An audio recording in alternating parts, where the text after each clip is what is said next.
அன்பார்ந்த மாணவர்களே, இன்றும் நாம் ஊடக கல்வி பகுதியில் சில வினாக்களுக்கான விளக்கத்தை அவதானிக்கலாம். இந்த ஸ்கிரீன்ஷாட் பண்றேன் பாருங்க. ரைட், முதலாவது வினா பாருங்க. ஆஹ் மனிதனின் ஆர்வமும் அதிகம் சந்தேகத்தன்மையும் இடம்பெறும் தொடர்பாடல் வடிவம். அப்ப கேள்வி வந்து தொடர்பாடல் வடிவம் தானே. வகை ஒன்று யோசிக்கலாம்.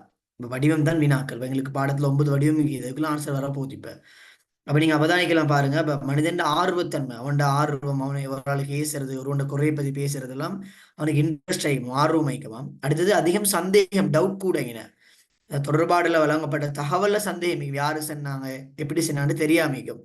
அப்ப இப்படிப்பட்ட ஒரு தொடர்பாடல் வடிவம் எல்லாருக்குமே தெரியும். அது ஒரு முறை சாரா தொடர்பாடல், இன்ஃபார்மல் கம்யூனிகேஷன். எனவே முதலாம் கேள்விக்கு பொருத்தமான விட முறை சாரா தொடர்பாடல். இரண்டாவது நான் பாருங்க, ஊடக தர்மத்தை கருத்து கொண்டு. ஊடக தர்மத்துக்கு இன்னொரு பேர் ஊடக ஒழுக்கம் என்று சொல்லுவாங்க அதை. ரைட், ஊடக தர்மத்தை கருத்தில் கொண்டு குறித்த ஊடகமானது மிலேச்சத்தனமான தகவலை நீக்கியது. மிலேச்சத்தனமான என்றால் வன்முறையான.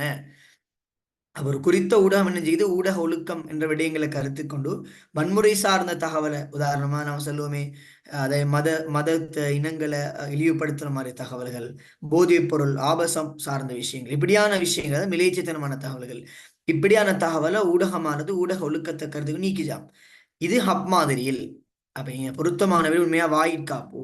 வாயிற்காப்புன்றது ஊடகமானது அவங்களாகவே ஊடக தகவலை கட்டுப்படுத்திக் கொள்ற சில காரணங்களை கருத்து கொண்டு, அதுல நாங்க இந்த மிலேச்சத்தனமான ஒரு காரணம், ஒரு வன்முறைத்தன்மையான தகவல் என்ற காரணத்தை அடிப்படையாக கொண்டு அவங்க அந்த தகவலை கட்டுப்படுத்தினாங்க. எனவே இது சொல்லுவாங்க வாயிற்காப்பு என்ன கரு.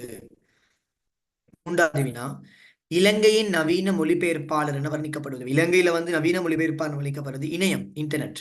இணையத்தை இலங்கையில் அப்படி வர்ணிக்கிறாங்க.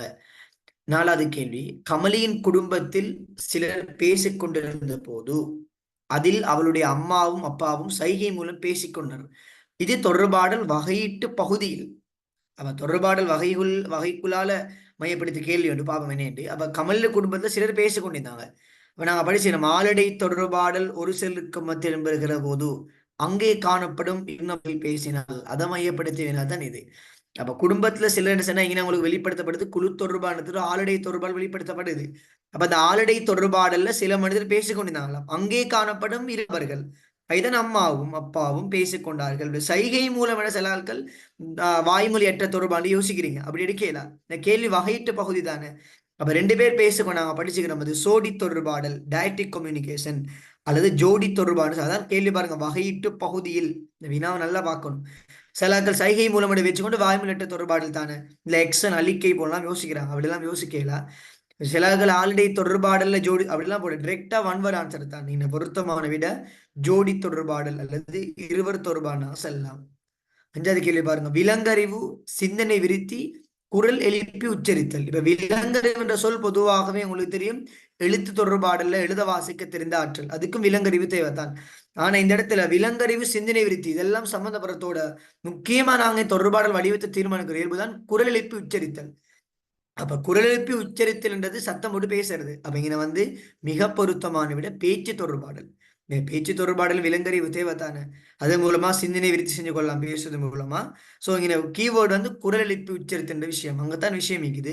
அப்ப சில ஆட்கள் விலங்கறிவு என்ற சொல்ல கண்டு எழுத்து தொடர்பாக ஆன்சர் பேட்டிவாங்க. ஆனா இங்க மிக பொருத்தமான விட வந்து பேச்சு தொடர்பாடுத்தான் மிகச்சிறந்த விடையை நாங்க பார்க்கலாம்.